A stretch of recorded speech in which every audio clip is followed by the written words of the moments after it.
AITA for not accepting my sister's relationship with my ex despite her having cancer as a teenager. When I was 4 and she was 3, my 25 female father married my step 23 sister's female mother. We've been living together for the most of our lives and consider ourselves a family. She and I were inseparably close. She was 14 when she was diagnosed with cancer and was hospitalized for almost 2 years. She has subsequently recovered completely. My parents were reasonably overprotective around that time. They also had a lot of questions for me. I gave up my extracurricular activities so I could acquire a job. The money went towards her medical expenditures and transport her to appointments. I didn't go to dances, and any pleasant things I did had to involve her.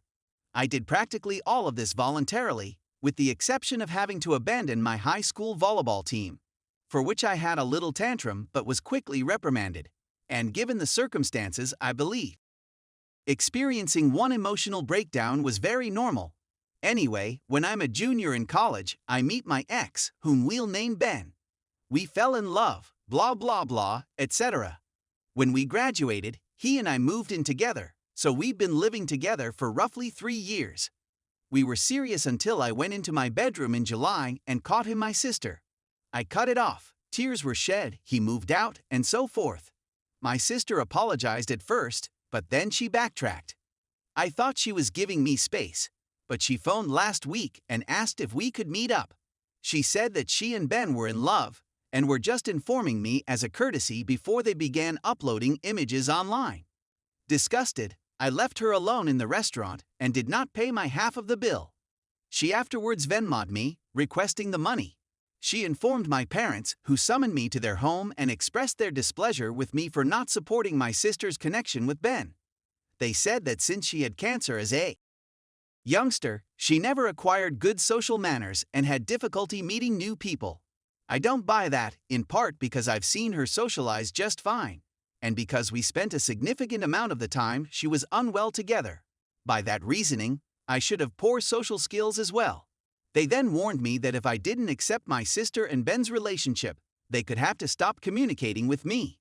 I told them that I am also their daughter and that they should understand my point of view, but they insist that this is all about me being envious of her. I'll state unequivocally that I'm not envious of her. I'm not disappointed that Ben chose her over me.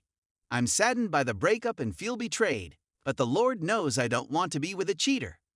What irritates me is that my sister picked Ben over me, that she slept with Ben despite the fact that he and I were in a long-term, committed relationship, and that she continues to remain with him despite how much it hurts me. No one in my immediate family is talking to me anymore, and I'm receiving texts from aunts, uncles, and cousins calling me a jerk and a selfish. Edit. This has received a lot more attention than I anticipated, and I'm struggling to keep up, so if I don't say thank you, then thank you. I've been given a lot to think about. To be honest, although I felt bitter or sad about my adolescence, I've always believed that I did the right thing for my sister and my family. And it wasn't all bad. I was extremely close to my sister, and we tried to have as much fun as we could. But as several of you pointed out, I didn't see it as a surrender of my parents' obligations or that they were wronging me. I certainly have a lot on my mind. Thank you once again for helping me feel less insane about everything. Update.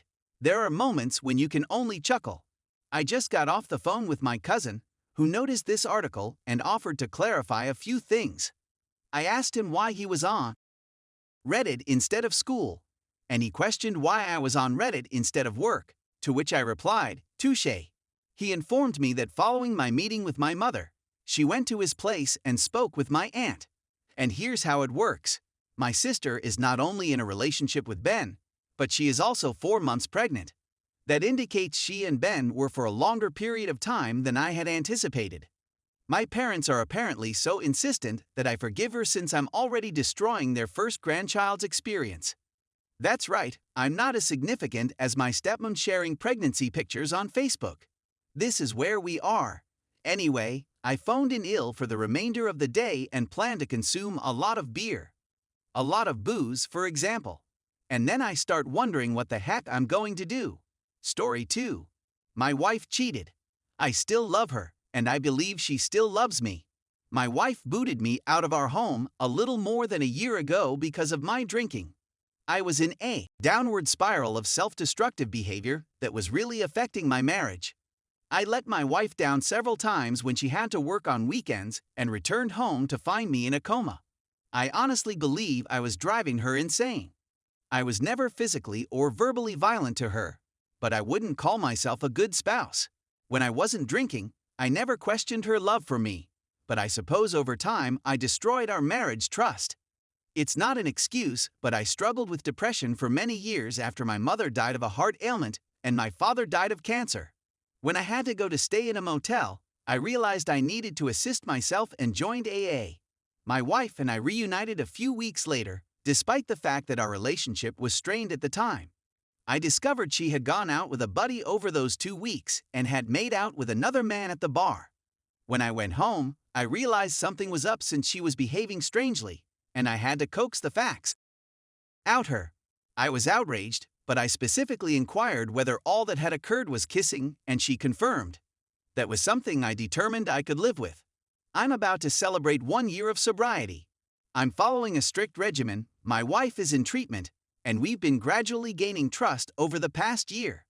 I feel that trust has been restored in our marriage, and I have proved myself several times when she has had to work on weekends while maintaining 100% absolute sobriety. I discovered out today via a common acquaintance that she didn't just hang out with that strange man a year ago, they had. I don't know every aspect, but I'm at a loss on what to do. My wife can tell there is something wrong since she can see it on my face. I am certain that occurred once, and my wife really felt we were on the verge of divorce at the time. I am also certain that my wife loves me, and I adore her beyond everything else. I feel like we've gone a long way, and I just want to be happy, and she makes me happy. I'm at a loss on what to do.